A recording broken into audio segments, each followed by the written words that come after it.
जय माता दी दोस्तों यारों, आज हम आपको भगवान राम और सीता जी जन्म से मृत्यु तक की पूरी कहानी सुनाएंगे। भगवान राम भगवान विष्णु जी के 7वें अवतार थे, जिनका जन्म त्रेता युग में अयोध्या के राजा दशरथ और रानी कौशल्या के घर हुआ था। श्री राम इक्ष्वाकु वंश से संबंधित हैं, जिसे राजा इक्ष्वाकु, जो भगवान सूर्य के पुत्र थे, उनके द्वारा स्थापित किया गया था। इसी वजह से रामचंद्र जी को सूर्यवंशी राजा कहा जाता है। श्री रामचंद्र जी हिंदू महाकाव्य रामायण के मुख्य पात्र हैं और हिंदू धर्म के एक प्रमुख देवता हैं। विशेष रूप से वैष्णव परंपरा के मानने वालों के लिए वह महत्वपूर्ण है। एक शाही परिवार में जन्मे भगवान राम के जीवन को अप्रत्याशित परिस्थितियों जैसे 14 साल के वनवास और कई नैतिक दुविधाओं और नैतिक सवालों से आजीवन चुनौती का सामना करना पड़ा। श्री राम जी के रूप में विष्णु जी का मानव अवतार हुआ और उन्होंने जो कष्टों का सामना किया, उससे साबित होता है कि सतोगुण विष्णु जन्म और मृत्यु के चक्र में है, वह शाश्वत नहीं है। एक समय में भगवान विष्णु अपने निवास स्थान वैकुंठ में शेषनाग की शैया पर विश्राम करते हैं, तो दूसरी ओर वे पृथ्वी पर अवतार लेते हैं और मानव जन्म में दुख भोगते हैं। श्रीमद् देवी भागवत, दुर्गा पुराण और शिव महापुराण इस बात का प्रमाण देते हैं कि ब्रह्मा विष्णु शिव जन्म और पुनर्जन्म के चक्र में हैं। वे नश्वर हैं। उपर्युक्त को ध्यान में रखते हुए पवित्र शास्त्रों का गहन अध्ययन किया गया है, जिससे यह साबित होता है कि अयोध्या के भगवान राम नहीं, बल्कि आदि राम जो अमरलोक सतलोक में रहते हैं, की भक्ति की जानी चाहिए, जिनके बारे में भक्त आज तक अनभिज्ञ हैं। वीडियो में आगे बढ़ने से पहले अगर आपने अभी तक हमारे चैनल भक्ति में शक्ति 8824 को सब्सक्राइब नहीं किए हैं तो जरूर कर ले दोस्तों। इसका उल्लेख सूक्ष्म वेद में किया गया है। राम राम सब जगत बखाने, आदि राम कोई बिरला जाने। हर कोई राम को याद करता है, लेकिन यह कोई नहीं जानता कि असली राम कौन है। एक आदि राम है जो अमर है और केवल वो ही भक्ति के योग्य है, जिनके बारे में भक्त समाज आज तक अनजान है। सूक्ष्म वेद में वाणी है, एक राम दशरथ का बेटा, एक राम घट घट में बैठा, एक राम का सकल पसारा, एक राम दुनिया से न्यारा। वह परम अक्षर पुरुष है जो पृथ्वी पर एक तत्वदर्शी संत के रूप में अवतार लेता है। वह अपनी प्यारी आत्माओं को सच्चा आध्यात्मिक ज्ञान प्रदान करते हैं और उन्हें मुक्त करते हैं। सूक्ष्म वेद अर्थात सर्वशक्तिमान ईश्वर कबीर जी की अमृत वाणी में उल्लेख है, राम बुलावा भेजिया, दिया कबीरा रोय, जो सुख साधु संग में, सो बैकुंठ में न होए। प्राणी को सुख और शांति केवल सच्चे आध्यात्मिक गुरु की शरण में जाने से ही मिलती है, जो एक तत्वदर्शी संत की भूमिका निभाते हैं, क्योंकि वह सच्चे मोक्ष मंत्रों को प्रदान करते हैं और कसाई ब्रह्मकाल की जेल से छुड़ाकर आत्माओं का मोक्ष करवाते हैं। यह सुख और शांति भगवान विष्णु के निवास स्थान वैकुंठ में भी नहीं पाई जा सकती है। सच्चा आध्यात्मिक ज्ञान न होने के कारण पूरी दुनिया भगवान राम उर्फ भगवान विष्णु की ही पूजा करती है, जो आत्माओं को जन्म और पुनर्जन्म के दुष्चक्र से मुक्त नहीं कर सकते, क्योंकि वे स्वयं ब्रह्मकाल के जाल में फंसे हुए हैं।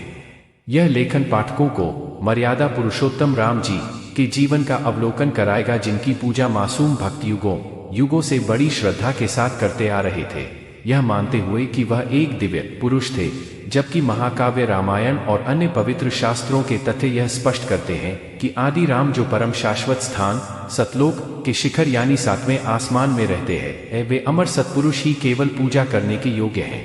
वह सर्वव्यापी और सर्वज्ञ है। इसका उल्लेख सूक्ष्म वेद में किया गया है। एक राम दशरथ का बेटा, दूजा सकल पसारा, तीजा घट घट का वासी, चौथा दुनिया से न्यारा। आइए तथ्यों के आधार से निम्नलिखित बिंदुओं पर ध्यान केंद्रित करते हैं और अध्ययन करते हैं कि आराध्य राम कौन है।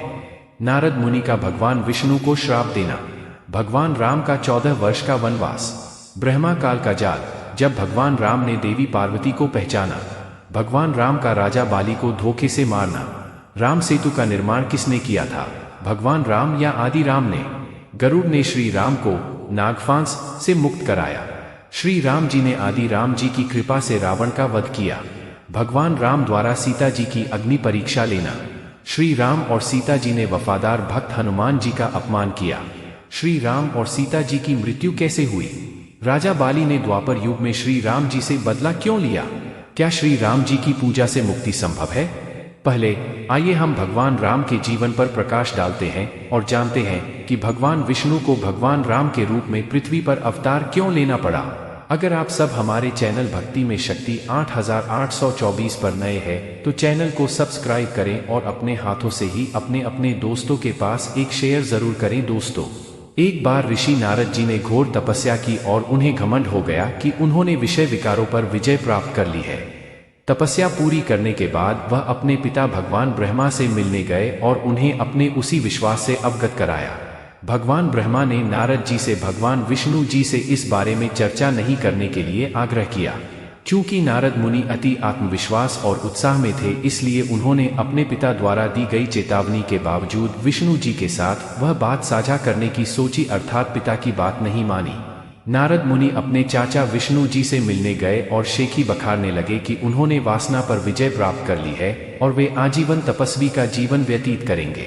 नारद मुनि के अभिमान और गलतफहमी को दूर करने के लिए विष्णु जी ने एक मायावी दुनिया रची, जहां पर एक सुंदर राजकुमारी का स्वयंवर आयोजित किया गया था और दूर दूर के प्रसिद्ध शासक राजकुमारी से विवाह करने आए थे। ऐसा भव्य उत्सव और तैयारियों को देखकर नारद मुनि राजकुमारी से विवाह करने के लिए उत्साहित हो गए। भगवान विष्णु का रूप मनमोहक है। नारद जी ने विष्णु जी को याद किया और उनसे उनका हरि रूप उन्हें प्रदान करने के लिए इच्छा जाहिर की। संस्कृत में हरि का अर्थ बंदर होता है। भगवान विष्णु ने चतुराई से तथास्तु कहकर सहमति दी और नारद जी का चेहरा वानर की तरह परिवर्तित हो गया, जिससे नारद जी अनजान थे। स्वयंवर का समय आ गया और राजकुमारी ने शाही दरबार में प्रवेश किया। नारद जी कतार में खड़े थे और राजकुमारी की प्रतीक्षा कर रहे थे कि वह उन्हें माला पहनाए। वह पास आई, ऋषि नारद को देखकर भी अनदेखा कर आगे की ओर चली गई।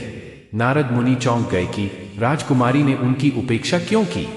दूसरा मौका देते हुए नारद मुनि एक और पंक्ति में आगे बढ़े, जहां राजकुमारी को अगले पल पहुंचना था। दूसरी बार भी राजकुमारी ने नारद जी को नजरअंदाज कर दिया। तब उनके पास खड़े किसी व्यक्ति ने नारद जी के बंदर रूप का मजाक उड़ाया, जिससे नारद मुनि नाराज हो गए। तब उग्र नारद मुनि ने भगवान विष्णु को श्राप दिया, तुम अपनी पत्नी के वियोग में एक पूरा मानव जीवन व्यतीत करोगे और मेरी ही भांति वियोग का दर्द झेलोगे और बंदर जैसे मुख वाले प्राणी तुम्हारी मदद करेंगे। नारद मुनि का श्राप सत्य प्रतीत होने लगा। यह सब शैतान ब्रह्मकाल का जाल था। सर्वशक्तिमान कबीर जी की अमृत वाणी सूक्ष्म वेद में इसका उल्लेख किया गया है। कबीर वाशिष्ठ मुनि से तत्वेता ज्ञानी शोध कर लग्न धरै, सीता हरण मरण दशरथ को बन बन राम फिर।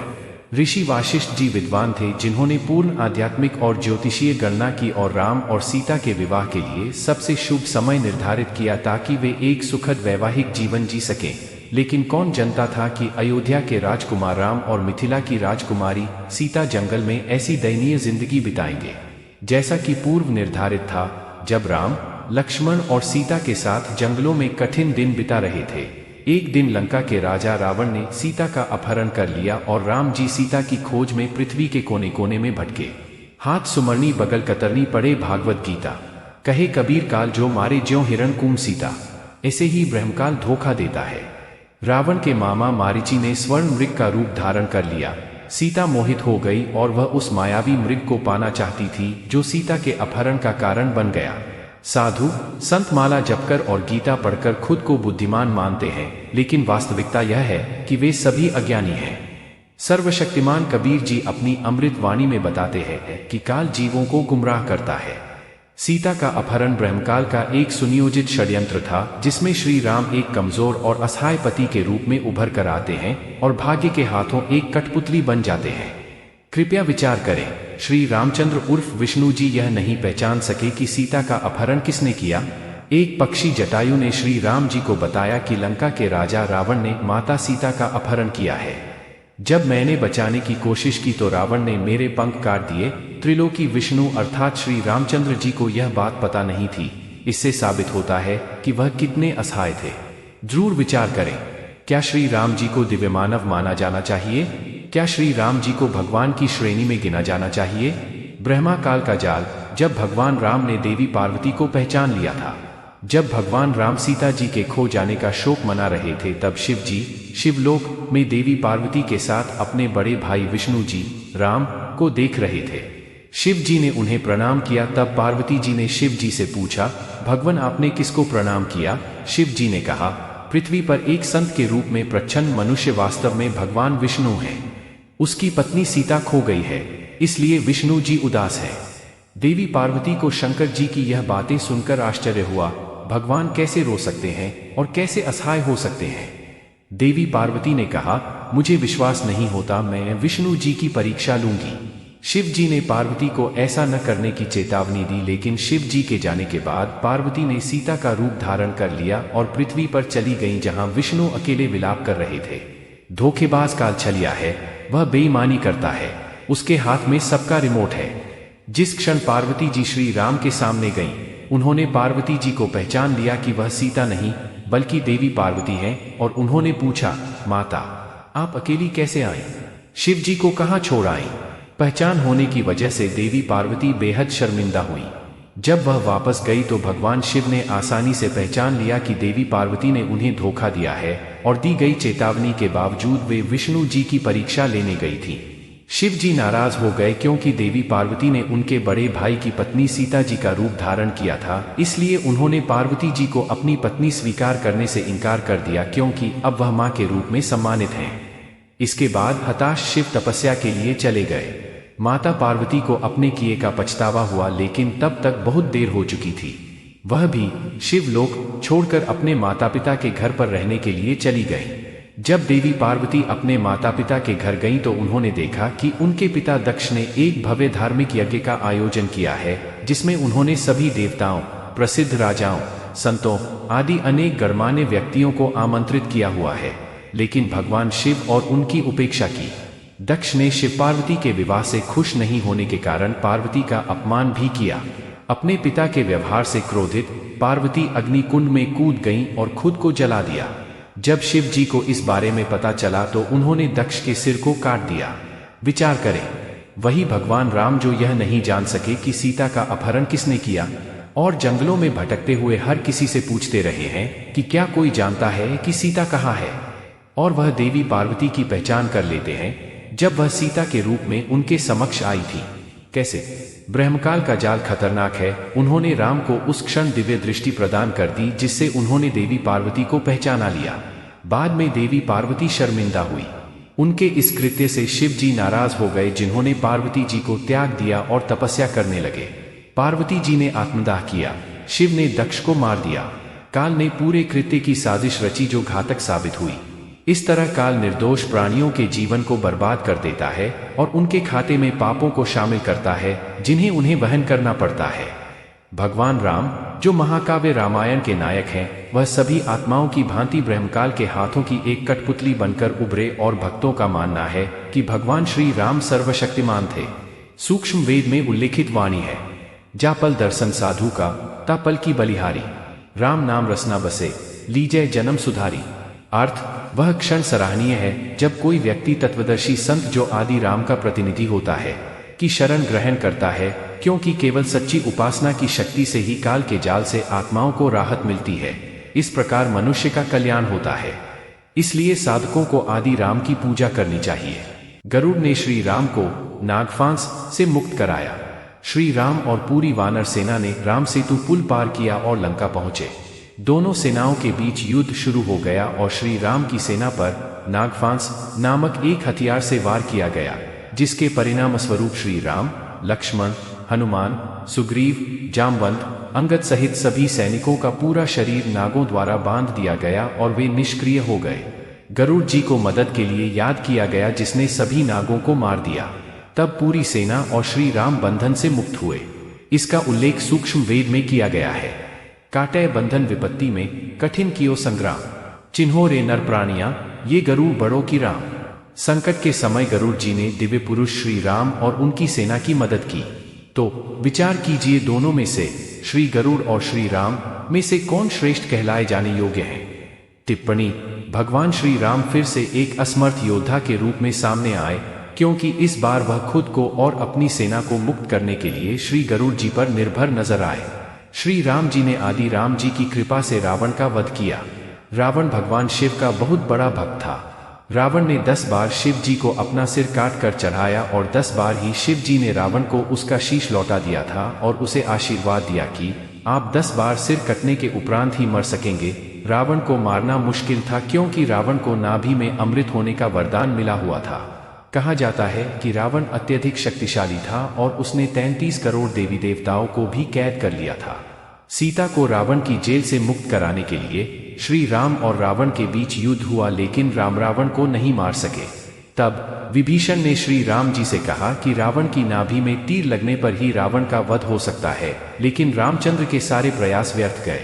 फिर रामचंद्र जी ने सर्वोच्च भगवान कबीर साहेब जी का आह्वान किया। आदि राम कबीर साहेब जी ने गुप्त रूप में रामचंद्र के हाथों पर हाथ रखा और रावण की नाभि में तीर मारा। इस तरह आदि राम की कृपा से रावण मारा गया।